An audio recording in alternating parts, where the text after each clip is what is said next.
Elijah Veal era um menino de 3 anos de idade que foi notificado à polícia como desaparecido em 2024. Um caso que aconteceu em Two Rivers, Wisconsin, nos Estados Unidos. Lamentavelmente, crianças desaparecem todos os dias ao redor do mundo. Algumas são vítimas de predadores humanos, outras sofrem fatalidades. Mas o Elijah não. O caso dele ganhou as manchetes norte-americanas pelas características diferenciadas dos acontecimentos que envolveram seu sumiço. Características insólitas que tinham a ver com a mãe dele querer fazer dele um homem. Pois é, caríssimos abduzidos, vocês não ouviram errado não. Preparem-se, pois o episódio de hoje é o retrato de uma sociedade destinada ao fracasso, destinada à autoaniquilação.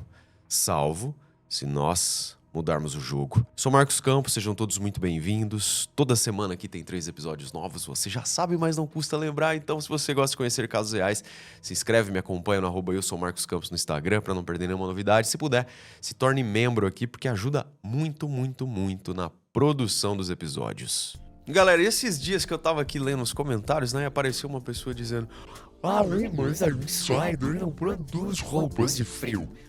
Claro que não, né? Isso aqui mesmo, esse pullover verde aqui, o que ele é? Ele é, na verdade, uma camiseta, né, de manga curta, uma tech t-shirt com complexo de pullover.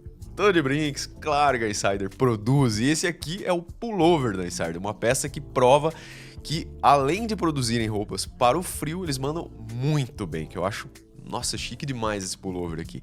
E claro que ele tem tecido tecnológico com regulação térmica, ou seja, galerinha, ele segura o calor do corpo sem deixar você suando feito um porco. E por fora, ele é muito leve, gostoso ao toque, por dentro super quentinho, confortável e ainda, claro, tem toda a tecnologia anti-odor, não precisa passar, essas coisas que você já sabe da Insider, mas esse negócio de ser anti-odor, vai a dica aqui, tá? Não é porque você que é anti-odor que você vai ficar usando aí 5 dias sem lavar, sem tomar banho, que o negócio não é milagroso também, né? Então é tecnologia que ajuda a não deixar as bactérias proliferarem, fechou? É o tipo de roupa, galera, que você coloca e esquece que tá usando, porque ela resolve o seu problema. E vamos combinar, né, que esse pullover aqui é demais. Eu acho ele muito estiloso, muito gostoso de usar, super lindo. E a Insider não só tem roupa pro frio, como tem a melhor roupa pro frio. E lembrando que se você usar o meu cupom Marcos Campos, você tem 15% de desconto em todo o site da Insider. Ou se preferir, é só clicar no link que eu vou deixar na descrição, que o cupom já é aplicado automaticamente no seu carrinho. Combinados? Agora sim, recados dados, vamos aos fatos.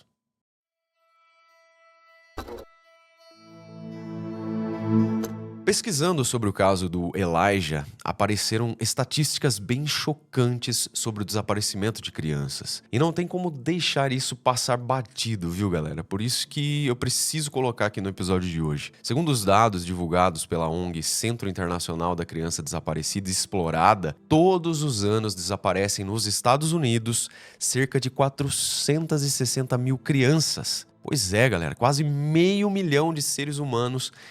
E esses são os dados brutos, tá? A gente não tem aqui como saber os detalhes do percentual daqueles que foram vítimas de crimes, de disputas entre pais separados, e nem os que mais tarde retornaram em segurança para os lares.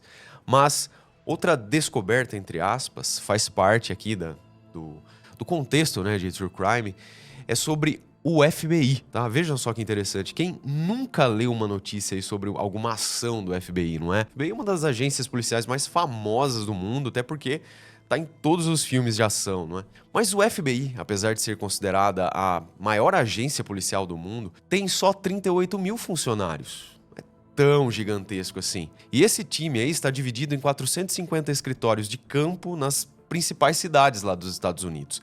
Além disso, eles também operam em 60 países ao redor do mundo. Ou seja, se a gente fizer aqui uma continha rápida de padaria de dividir, né, de funcionários por crianças desaparecidas, eles não representam quase nada de pessoal para o enfrentamento desse tipo de crime. E claro que eles trabalham em muitas frentes, como crimes violentos, serial killers, tráfico de pessoas, etc e tal. Então eu sinto muito ter que abrir os olhos de vocês, talvez, mas nossas esperanças diminuíram um pouco diante de tudo isso hoje, viu? Katrina Bauer. Acho que todo mundo aqui já ouviu a expressão flor que não se cheira. não é?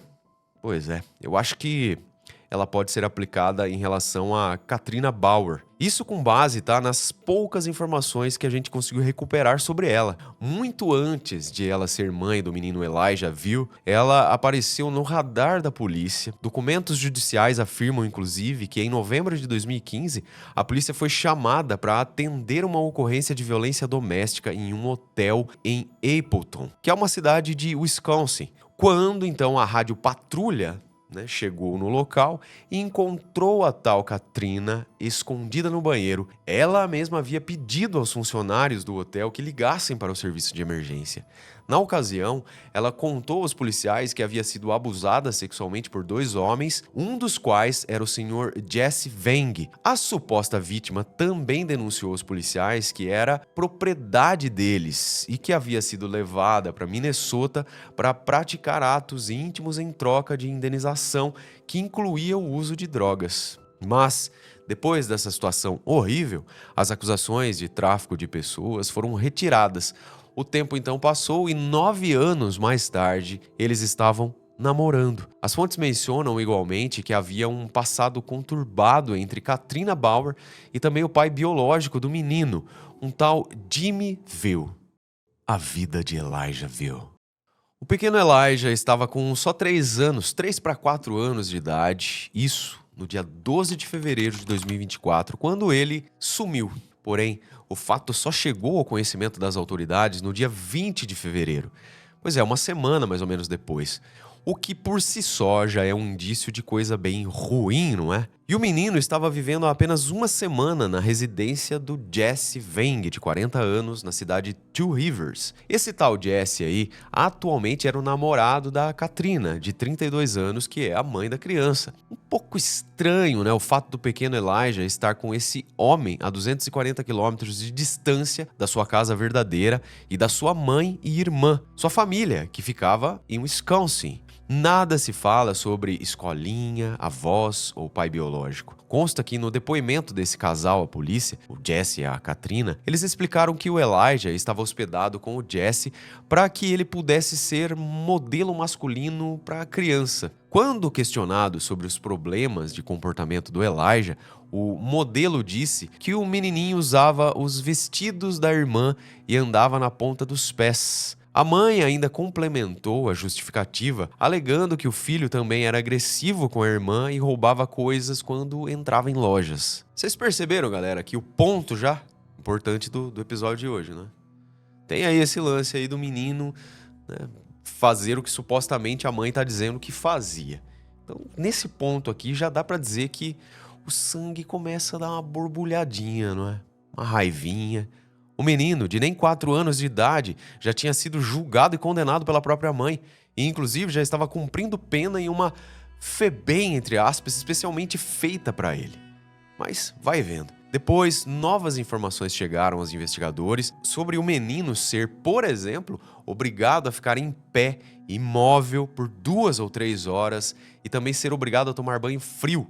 Às vezes, ele era instruído a rezar ou a dizer repetidamente: "Desculpa, mamãe", de acordo com depoimentos prestados pelo senhor Vang, tá? Companheiro aí da mãe. Bom, ações muito utilizadas nas escolas de Esparta em 650 a.C. e também no sistema educacional prussiano, isso no final do século XVIII. Ou seja, galera, o menino foi levado pelo padrasto para ser submetido a maus tratos, sob a alegação mentirosa da educação ou disciplina. Quando as autoridades foram informadas do caso, eles emitiram um alerta Amber. Claro que totalmente sem sentido, já que o alerta Amber é um sistema de alerta urgente, não é, desenvolvido para a ação rápida após um desaparecimento. O objetivo dele é que muito rapidamente a descrição da criança seja comunicada em um raio de 160 quilômetros do local do fato ocorrido. Como o Elijah estava sumido há mais de uma semana, todo o senso de urgência não existia mais, pois se fosse um caso de sequestro, o menino já poderia estar do outro lado do mundo ou até mesmo na Lua. Acho que vocês entenderam, não é? A história que o tal Jesse Vang tinha para relatar era bem simples. Ele, o homem modelo de masculinidade, tirou uma soneca ao lado do pequeno aprendiz e, após dormir por 3 horas perto do menino, ele percebeu que o Elijah havia desaparecido. As fontes não falam sobre ele ou a mãe terem procurado pelo menino. No caso, como ela aparentemente estava longe, seria o caso de Katrina comunicar à polícia. Mas 8 dias depois, o Sr. Veng fez isso. Ele notificou a polícia sobre o sumiço do Elijah. Assim, a dupla investigação teve início sobre o possível paradeiro do menino e sobre o comportamento da mãe e do homem que então estava responsável pela criança, que era praticamente um bebê, não é? Ambos foram acusados então de negligência infantil e presos para serem futuramente julgados. Na ocasião, eles se disseram inocentes. Só fazer um apanhado geral aqui, galera, até o momento, tá? Não sei se todo mundo compreendeu quais são as razões desse caso criminal estar aqui no canal. Vocês perceberam que a mãe tinha submetido o filho aos cuidados de um homem, né, um padrasto aí supostamente, para fazer com que o menino aprendesse a ser homem, entre aspas. Pois é. Essa é a razão. A Katrina Bauer, então, foi detida sob uma fiança de $15 mil. O Jesse Veng pagou fiança de $20 mil e ficou à disposição da justiça. Ao longo dos meses, então, que se seguiram ao desaparecimento do Elijah, o Departamento de Polícia de Two Rivers ofereceu atualizações regulares sobre a busca pela criança desaparecida. A busca intensiva incluiu a revisão de mais de 10 mil arquivos de vídeo, buscas por terra, ar e água, dezenas de entrevistas e centenas de pistas. A morte de Elijah Veil. Só relembrando aqui, pessoal, que o menino foi visto pela última vez em 12 de fevereiro de 2024. E as buscas por ele começaram só no dia 20 daquele mês, tá? Já em março, a polícia informou que o cobertor xadrez vermelho e branco do Elijah havia sido descoberto a cerca de 6 quilômetros de onde ele foi dado como desaparecido. O xerife local declarou na época: o que começou como uma busca por um menino desaparecido, agora é uma investigação de morte. E embora entendamos o desejo da comunidade e imprensa por informações, não podemos compartilhar todos os detalhes e precisamos manter a integridade da investigação. Ou seja, aqui já podíamos farejar ou prever que coisas ruins estavam mais à frente. Em 7 de setembro de 2024, mais de 6 meses depois desse fato assustador, os restos mortais do Elijah infelizmente foram encontrados por um caçador de veados em uma área rural bem arborizada. Esse caçador aí estava preparando sua propriedade para a temporada de caça e se deparou então com uma pequena ossada humana. Os ossos estavam a cerca de 5 quilômetros da casa do Jesse Veng. A descoberta foi feita em uma área privada, perto de uma pedreira e também do acampamento Manitou. O estranho é que a localidade havia sido revistada diversas vezes nos meses posteriores ao desaparecimento do Elijah. Com a identificação, então, do cadáver, o alerta Amber emitido para a criança foi cancelado. E olha só, pessoal, só para constar aqui, 5 quilômetros de distância correspondem mais ou menos a uma caminhada de, sei lá, depende da velocidade que você anda, mas vamos botar aí meia hora, 1 hora. De carro, o tempo fica reduzido aí para uns 5, 10 minutos. Ou seja, o corpo da criança estava absurdamente próximo do local de onde ele sumiu. Então, aparentemente, nenhuma busca tinha sido realizada. Tipo com cães farejadores ou pessoas caminhando ali do lado, né? Lado a lado, para tentar encontrar o menino. Enfim, galera, falaram sobre 11 mil voluntários, mas encontrar o corpo foi mera casualidade, como a gente viu. A confirmação da identidade do Elijah foi feita por especialistas forenses. A polícia disse que a família foi notificada assim que o teste de DNA confirmou a identidade dos restos mortais. Supostamente, então, os familiares e a comunidade ficaram devastados. O chefe de polícia de Two Rivers, o Sr. Benjamin Maynard, divulgou as descobertas do antropólogo forense que inicialmente se basearam no estado dos ossos do crânio e da face, que aparentavam fraturas. O policial deixou claro na ocasião que as investigações continuaram para determinar o que realmente aconteceu com Elijah após seu desaparecimento. O homem concluiu que este não era o desfecho que esperávamos. Resumidamente, Melissa Weisner, a chefe assistente da polícia de Two Rivers, disse que o Elijah era um sujeito pequeno, mas ele deixou um grande impacto em todos eles. Dias depois da divulgação do laudo preliminar, novas informações vieram a público, após a conclusão dos exames forenses que também mostraram evidências de trauma na cabeça, que estava ali então parcialmente curado e que ocorreu pelo menos algumas semanas antes da morte do Elijah. Cicatrizes ósseas comprovando um histórico de muita violência, maus tratos, abusos. Certamente tudo isso foi cruzado com o histórico médico do menino, para saber se ele era um paciente frequente dos prontos-socorros, perto ali de onde ele morava. A investigação. A investigação foi bastante complexa e buscava, na verdade, determinar a partir da descoberta do corpo se eles estavam diante de um acidente, como por exemplo uma queda, ataque animal, hipotermia, etc., ou diante de um crime. Visto que a mãe e principalmente o cuidador ou padrasto, o professor para virar hominho, já estavam envolvidos por negligência. O foco do trabalho investigativo foi o Jesse Weng, então. Em momento algum, se cogitou a participação de um terceiro elemento, como, por exemplo, a figura de um sequestrador desconhecido, um invasor.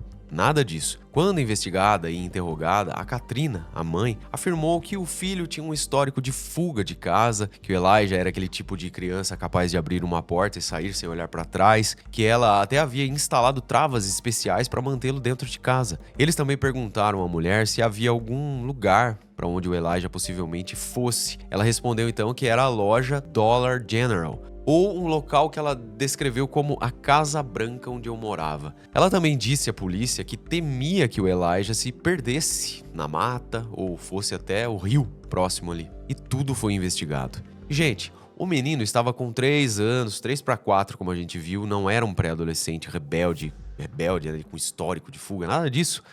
O estranho é que nos Estados Unidos, tantas cidades estejam próximas de áreas de floresta que representam um risco para crianças se perderem, não é? Coisa de filme de terror mesmo, mas que igualmente está presente aqui nos casos criminais. Mas retornando para a parte técnica do negócio, então, do trabalho forense, muito além dos depoimentos mentirosos, a polícia fez a análise meticulosa de centenas de páginas de boletins de ocorrência, evidências em vídeo e outros materiais, elementos que se transformaram em um dossiê entregues nas mãos da Promotoria Distrital do Condado de Manitowoc, que disse que as acusações que ela apresentava refletiam um trabalho diligente e minucioso, ou seja, que levava a novas acusações criminais. Durante a coletiva de imprensa, então, a promotoria informou que, segundo o médico legista local, após ele avaliar todos os restos mortais, ficava determinado que a causa da morte do menino foi homicídio por meio não especificado. No processo, estava a informação de que na noite anterior ao desaparecimento, em fevereiro, o cuidador da criança, o Jesse Weng, disse aos investigadores que estava em casa assistindo a um filme. Porém, os detetives recuperaram um vídeo de vigilância daquela noite mostrando que esse homem, na verdade, não estava em casa. Ele tinha deixado uma mala perto de uma localidade ali e depois ficou dirigindo pelo condado. Os detetives, inclusive, localizaram a mala e encontraram o DNA da criança dentro dessa mala. Ou seja, a tal mala provavelmente havia sido utilizada para o transporte do corpo da pequena vítima. A polícia diz ter recuperado mensagens apagadas entre Jesse e Katrina de 20 de fevereiro.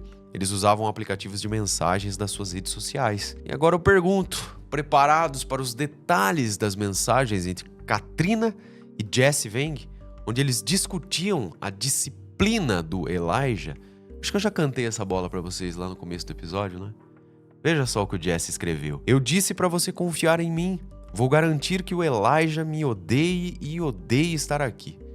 A Katrina respondeu. Não quero que ele odeie você, apenas que tenha medo de você. Aí o Jesse complementou. Eu preciso ser uma pessoa má nessa situação. Ele não me respeitava. Agora estou fazendo com que ele me respeite. Aí a Katrina respondeu. Eu sei, mas de qualquer forma, ele pode ter medo de você e te respeitar. As mensagens também incluíam fotos do Elijah com hematomas no rosto e usando uma venda nos olhos, além de estar em um canto, usando também uma fralda cheia e com as mãos em posição de tração. Ou seja, né? Cara, que absurdo. Uma das conversas posteriores ao dia 12 de fevereiro era bem incriminadora, tá? Onde a Katrina orientava o namorado a ele dizer que eles estavam tirando uma soneca e que o Elijah foi embora. Cara, como é que uma mãe consegue um negócio desse? Orientar o cara ao que ele vai mentir pra polícia depois de ter feito o que fez com a criança, né? Sendo que a criança já tava numa situação de puro terror. A gente disse lá atrás, lá, né? De já cumprindo uma pena que a mãe impôs, né? Cara, que perversidade. E essa perversa e safada e cúmplice ainda acrescentou: a maneira como você fala as coisas é muito importante. Ou seja, estava ali dando uma de advogada do cara ainda, né? Orientando ele. Ou seja, eles estavam arquitetando os futuros passos após o crime, quando seriam então confrontados pelas perguntas difíceis dos investigadores. Mesmo que eles tenham apagado as mensagens do Facebook, as suas pegadas digitais foram encontradas pelos investigadores e se transformaram em evidências contundentes dos crimes. No início de março, então, o Departamento de Polícia de Two Rivers solicitou ajuda para decifrar os movimentos de um Nissan Altima bege do ano de 1997 relacionado ao caso. O objetivo era saber onde o carro circulou um dia antes do desaparecimento do Elijah. Porém, o veículo não foi mais mencionado pelo departamento e suas atualizações do caso no Facebook. Ou seja, galera, aqui, né, óbvio que é o trabalho investigativo de buscar todos os elementos, né? Mas diante dessas mensagens que eu acabei de ler para vocês, circunstancialidade aí tá gritando, né? Até a materialidade, eu diria, né? Essa questão do carro aí, obviamente, seria muito importante para resquícios de DNA e tudo mais, mas vamos ver como é que segue. Novas acusações. Coerente com a sua covardia, em 18 de novembro de 24, Jesse Veng se declarou inocente das acusações de ter causado a morte do menino por meio de abuso e de ter escondido o corpo. Como estamos habituados, não é, galera, a acompanhar diversas histórias de crimes reais, nós ficamos nos perguntando qual a razão de Jesse não ter enterrado o corpo da sua vítima, pois dependendo do local e profundidade da cova, os ossos do menino jamais seriam encontrados. Em vez disso, esse abusador violento tratou o menino morto como um lixo a ser descartado de qualquer maneira. Tenho certeza que deve ter tratado como um lixo mesmo, mas talvez até também um sentimento de preguiça desse desgraçado, né? Bom, galera, bem-vindos então ao século XXI, com tantos avanços técnicos, tanto conhecimento científico e discursos do tipo gentileza gera gentileza, e quando animais de estimação recebem não só em vida, mas também em morte, mais atenção e respeito que muitas crianças, não é? Vale saber que o abuso físico de uma criança que provoca sua morte é uma acusação de crime de classe A no estado de Wisconsin, com pena mínima de prisão perpétua. Ou seja, Katrina e Jesse estão detidos, enjaulados, e ele permanece na cadeia do condado sob fiança de $500 mil agora. O sistema judiciário estadual exige que as pessoas paguem a fiança integral para serem liberadas da custódia e ele, graças a Deus, não tem essa condição. Já Katrina Bauer, a mãe, se declarou inocente das acusações de negligência crônica e consequente morte de uma criança. Também se autodeclarou não culpada de obstrução da justiça. No caso dela, esse crime de negligência crônica de uma criança é uma acusação de crime de classe B, com a perspectiva de uma pena máxima de 60 anos de prisão. A mulherzinha permanece presa na cadeia do condado sob uma fiança de $400 mil. E nessa altura da história, apareceu a figura de um tio paterno do Elijah, um tal Orson Veal, que compareceu ao tribunal e pediu que Katrina e Jesse fossem responsabilizados totalmente por suas ações na próxima audiência, que estava marcada para o dia 7 de março de 2025. E galera, consultando aqui, durante a produção do episódio, estamos em 29 de maio já, eu vi que a audiência aconteceu, os advogados pediram mais tempo para analisar todos os relatórios policiais e uma nova audiência foi marcada para 20 de junho agora, tá? Então nós estamos aí com esse relato ainda em suspense, aguardando as informações relacionadas aos julgamentos. Eles estavam previstos para o primeiro semestre de 25, mas possivelmente não aconteceram, né? Afinal de contas, não tem nenhuma notícia apontando para isso. Até falou aqui de audiência em 20 de junho, então. A nossa expectativa, no entanto, é que ambos os réus, o Jesse e a Katrina, mãe e padrasto, professor... Cara, esse caso é surreal de bizarro, cara. Que eles sejam condenados a longas penas de prisão e permaneçam impossibilitados de voltarem a fazer o mal, não é? Mas, ainda que haja punição e punição severa, isso não desfaz o mal que aconteceu com o Elijah Veal. Tampouco vai impedir que outros pais abusadores matem os seus próprios filhos. O que essa criança passou é de cortar o coração, não é? Então, mesmo com leis mais severas do que as nossas aqui, a pergunta que não quer calar é: onde será que a humanidade pegou o caminho errado. Agradeço imensamente a sua companhia, um beijo do Ruivo e até o próximo episódio.